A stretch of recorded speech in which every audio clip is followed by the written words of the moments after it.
Ciao a tutti homebrewers e appassionati. Quest'anno avevo in programma di brassare un barley wine. È una birra che ho brassato 2 volte finora e che ho sempre lasciato maturare per qualche anno. Il primo di questi, di cui c'è anche un video apposito, era stato fatto in E+G e dopo ben 6 anni era riuscito pure a vincere una tappa di concorso qualche mese fa. Ho anche pensato infatti di rifarlo in E+G, anche se nonostante i risultati, su quella cotta feci diversi errori che non farei adesso. Poi però ho cambiato idea e ho scelto di fare qualcosa di più impegnativo tecnicamente, anche per provare cose nuove e raccontare la mia esperienza. Quindi ho optato per una tecnica che ci permette di produrre mash con alta densità senza l'aggiunta di zuccheri, cioè il doppio mash o mash reiterato.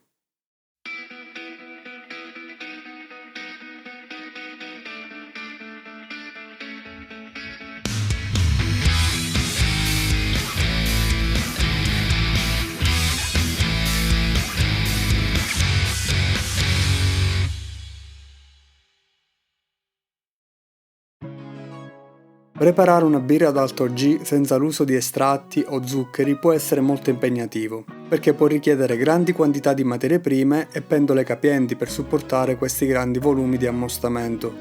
Aumentando la quantità di grani inoltre diminuisce l'efficienza dell'impianto, per cui l'aumento delle materie prime richieste non sarà proporzionale. Inoltre grandi volumi di mash possono dare imprevisti per esempio durante il ricircolo e la filtrazione.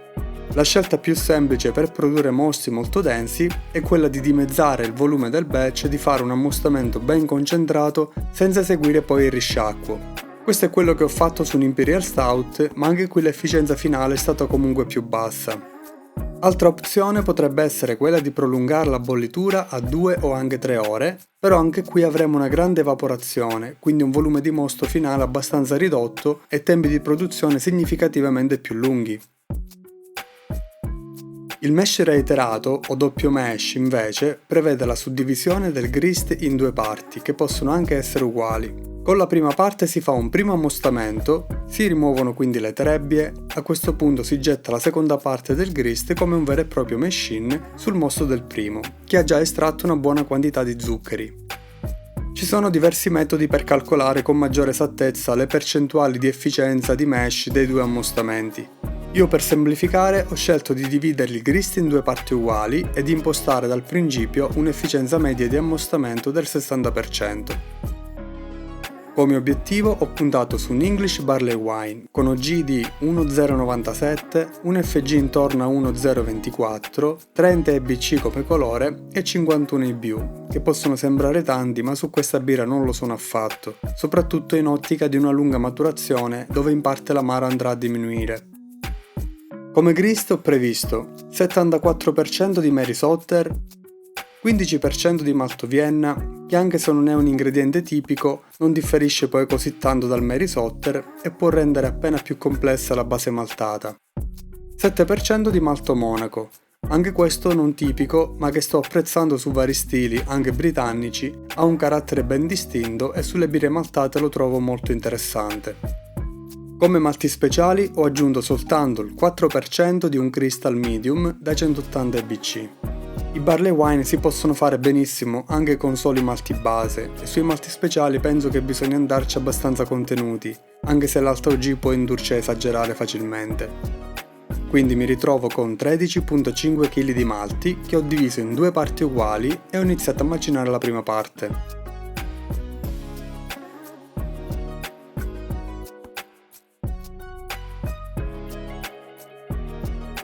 Nel frattempo ho scaldato 28 litri d'acqua che mi serviranno per il primo ammostamento. Ho portato l'acqua a 68 gradi e fatto il mash-in con i primi 6,75 kg di grani.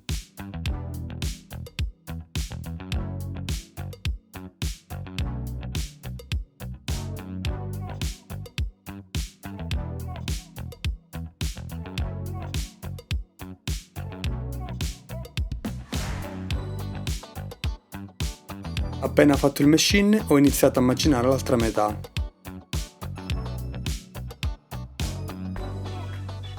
Il primo step di ammostamento è stato di 40 minuti a 66 gradi. Su questo step non serve dilungarsi troppo.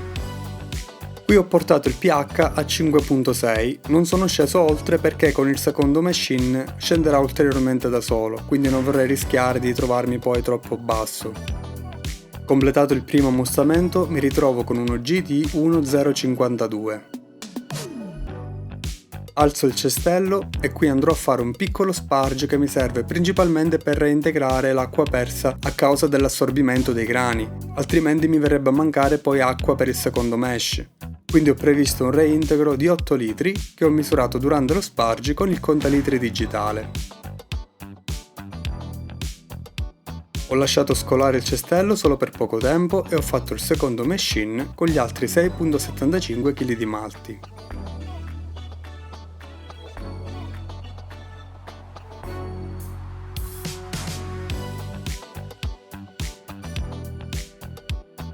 Anche qui ho previsto uno step di 40 minuti a 66 gradi. Ho misurato nel frattempo il pH che è sceso a 5.5 e non l'ho corretto ulteriormente. Completato questo step ho fatto una sosta di 10 minuti a 72 gradi e poi un mesh out di 10 minuti.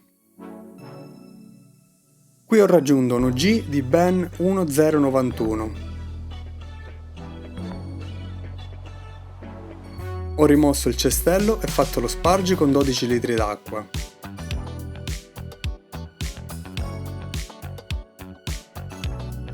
Dopo averlo lasciato scolare un bel po', ho rimosso il cestello e sono andato in bollitura con uno G pre-boil di 1.077.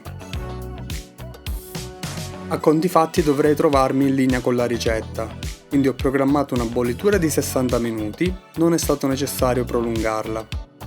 Come luppolo ho aggiunto a inizio bollitura 100 g di Challenger da 7% di alfa acidi che aggiungerà 46 IBU.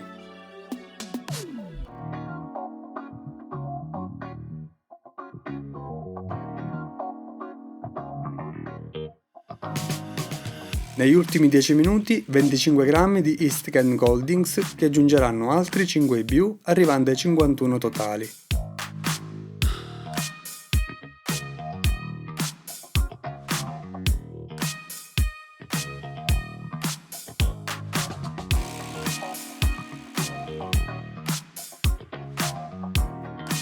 Ultima aggiunta a fine boil, altri 25 g di East Kent Goldings che ho lasciato per tutto il raffreddamento. Sono riuscito a portare in fermentatore tutti i litri che avevo pianificato. Buona anche la limpidezza e il colore. Ho misurato quindi la densità iniziale definitiva e sono arrivato a 1,095, appena 2 punti sotto quella prevista dalla ricetta. Davvero un ottimo risultato. Per quanto riguarda il lievito ho scelto di fare un blend tra S04 e US05 in ugual misura. Ho previsto quindi 4 bustine di lievito in totale, forse ne avrei dovuto usare 5, ma in passato ne ho usate anche 2 con successo, quindi penso che 4 potranno andare bene. Ho reidratato il lievito con un volume di acqua 4 volte maggiore e poi l'ho inoculato in fermentatore. Ho ossigenato manualmente agitando per 2 minuti. La fermentazione è partita dopo qualche ora, è stata vigorosa ma non eccessiva, non ho avuto fuoriuscita di lievito e il controllo di temperatura è stato buono. È partita a 17,5 gradi e ha proseguito con un lento rialzo giornaliero. Al quarto giorno era già arrivata a 1,023 e al nono giorno 1,022 che poi si è rivelata essere l'FG finale. Ero sicuro che a queste temperature ci avrebbe impiegato qualche giorno in più. Ho mantenuto il fermentatore a 22 gradi fino al 28° giorno. Non ho previsto cold crash, ho preferito lasciare una temperatura alla quale il lievito possa proseguire le reazioni metaboliche per riassorbire eventuali sostanze prodotte prima e far maturare anche di più la birra in fermentatore prima dell'imbottigliamento. Per l'imbottigliamento ho preparato una soluzione di priming con destrosio, acqua e lievito CBC della Lallemand.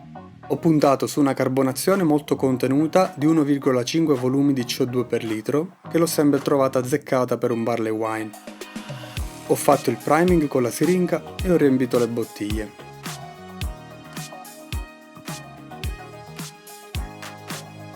Densità finale confermata di 1,022, pH di 4,6. Adesso lascerò le bottiglie maturare a lungo a temperatura ambiente. Prevedo di fare un assaggio di controllo nel primo mese e poi a 6 mesi. Il periodo di maturazione ottimale per questa birra per me è di almeno 3 anni, quindi cercherò di non consumarla regolarmente prima di quella data.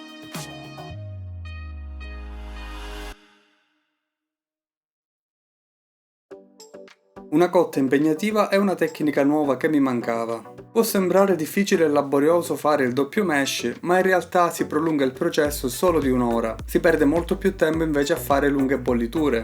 Inoltre, dividendo il grist in 2 parti, l'ammostamento è filato liscio in maniera molto semplice, senza alcun imprevisto. L'efficienza di ammostamento che ho ottenuto è andata a combaciare quasi perfettamente con quella prevista, che già era stata calcolata a ribasso, quindi ho ottenuto un dato molto utile da cui partire se volessi rifare una cotta con un doppio mash. Per quanto riguarda l'assaggio, al primo controllo dopo la rifermentazione la birra mi è sembrata a posto, anzi l'ho trovata già molto equilibrata, senza eccessivi alcoli superiori fastidiosi e senza difetti. Per un video assaggio comunque aspetterò 6 mesi. Se avete domande sulla cotta o sul mash reiterato in particolare, scrivetele sotto nei commenti. Se il video vi è piaciuto lasciate anche un like e iscrivetevi al canale per rimanere aggiornati quando usciranno i prossimi contenuti. Vi ricordo inoltre che ho aperto una chat su Telegram dove parliamo di birra e di homebrewing in generale e l'accesso è gratuito. Vi lascio il link anche qui in descrizione. Con questo vi saluto e ci vediamo al prossimo video.